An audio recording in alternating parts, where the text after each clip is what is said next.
ఓం శాంతి. కష్టం. ఇప్పుడు మనం కష్టం అంటే ఏంటో తెలుసుకుందాము. ముందు కాలంలో కష్టం అంటే తినడానికి తిండి దొరక్కపోవటము, చదివిన ఉద్యోగాలు రాకపోవటము,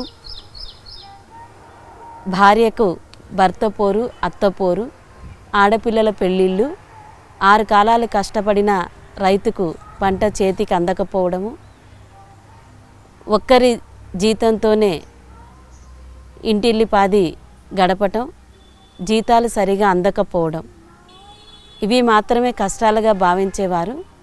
మిగిలిన వాటన్నిటిని కూడా సర్దుకొని పోయేవారు. కానీ ఈ కాలంలో కష్టం యొక్క రూపురేఖలే మారిపోయాయి.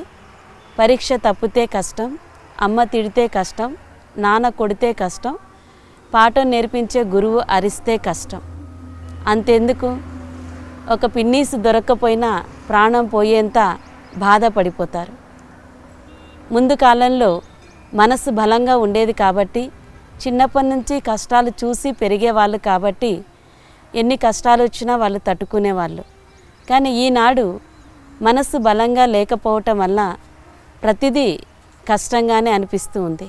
అంతెందుకు, ఈ సమాజంలో ఎంతోమంది ఐఏఎస్, ఐపీఎస్ ఆఫీసర్లు, ఐటీ ప్రొఫెషనల్స్, ఐటీ ఉద్యోగులు, సినీ హీరోలు, హీరోయిన్లు ఎంతోమంది మానసిక ఒత్తిడి తట్టుకోలేక ఆత్మహత్యలు చేసుకుంటూ ఉన్నారు.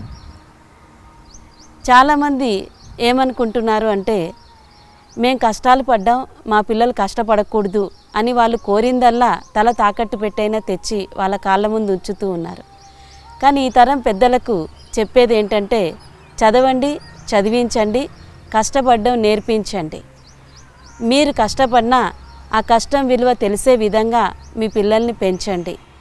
అలా పెంచగలిగినప్పుడే వాళ్ళు వాళ్ళ జీవనంలో రాబోయే కష్టాలను తట్టుకొని నిలబడగలిగి వాళ్ళు అనుకున్న లక్ష్యాన్ని, అనుకున్న స్థాయిని చేరుకోగలుగుతారు. అందుకే మీకు ఉదాహరణగా ఒక కథ చెప్తాను. ఒక యువకుడు అనేక సమస్యలతో సతమతమవుతూ చివరకు ఒక నిర్ణయం తీసుకున్నాడు. ఈ కష్టాలన్నీ నేను పడలేను, నా కుటుంబాన్ని, నేను చేసే ఉద్యోగాన్ని, నేను నమ్మిన దైవాన్ని, దైవం ఇచ్చిన జీవితాన్ని కూడా సమాప్తి చేసుకోవాలనుకున్నాడు. చివరికి అతను ఒక ఆలోచన చేశాడు. ఏకాంతంగా అడవిలోకి వెళ్ళి ఒక్కసారి భగవంతునితో మాట్లాడి తర్వాత జీవనాన్ని చాలించాలని. అతను అడవిలోకి వెళ్ళి భగవంతుణ్ణి కోరుకున్నాడు. భగవంతుడా, నేను ఇన్ని కష్టాలు సమస్యలతో సతమతమవుతున్నాను, నేను ఎందుకు నా జీవితాన్ని చాలించకూడదో ఒక్క మాట నువ్వు చూపించు చాలు అనేసి. అప్పుడు భగవంతుడు ప్రేమతో, నాయనా, నీ చుట్టూ చూడు, ఏమున్నాయి? గడ్డి పొరకలున్నాయి, వెదురు మొక్కలున్నాయి, 2 కనబడుతున్నాయా అని అడిగాడు. అవును స్వామి అన్నాడు. మరి నేను గడ్డి పొరకలకి, వెదురుకి రెండిటికి ఒకేసారి విత్తనాలు చల్లాను. కానీ కొన్ని రోజులకు గడ్డి మొలకెత్తింది, వెదురు మొలకెత్తలేదు. అలా ఇంకో సంవత్సరం గడిచింది. గడ్డి ఎంతో ఒత్తుగా, పచ్చగా, చూసేదానికి ఆహ్లాదంగా పెరిగింది. కానీ వెదురు విత్తనాలు మొలకెత్తలేదు. అలా 3-4 సంవత్సరాలు గడిచిపోయాయి. అయినా వెదురులో ఎటువంటి మొలక అనేది ఎత్తలేదు. అయినా నేను వెదురును వదిలిపెట్టలేదు. గడ్డికి, వెదురుకి రెండిటికి ఒకే విధమైన పాలనిస్తూ వచ్చాను. 5వ సంవత్సరం వెదురు ఒక చిన్న మొలక మొలిచింది. గడ్డి ముందు అది చాలా చిన్నది. కానీ అదే 6 నెలలు గడిచాక వెదురు 100 అడుగులు ఎత్తు ఎదిగింది. కారణం ఏంటి? 4 సంవత్సరాలు వెదురు మొలవక కాదు, అది ఎత్తుగా పెరిగేదానికి కావలసిన వేళ్లను బలంగా భూమిలో నాటుకుంటూ పోయింది. కాబట్టే వెదురుకు అంత సమయం పట్టింది.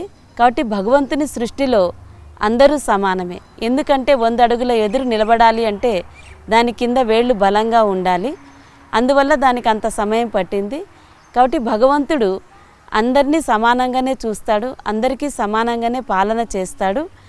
అలాగే నీవు కూడా నీ జీవితంలో ఎదిగే సమయం ఇంకా ఉంది.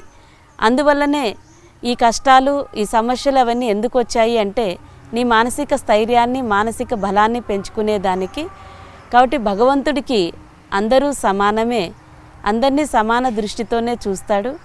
నీవు కూడా నీ సమయం వచ్చినప్పుడు ఎదుగుతావు, ఉన్నతంగా ముందుకు పోగలుగుతావు. కాబట్టి పెద్దలు ఇదే చెప్తారు, కష్టే ఫలి కృషితో నాస్తి దుర్భిక్షం. ఎంత మనం కష్టపడతామో అంతే కూలి. కాబట్టి కష్టపడండి, మీ జీవితాన్ని ఆనందమయంగా చేసుకోండి. ఇదే మేమిచ్చే సందేశం. ఓం శాంతి.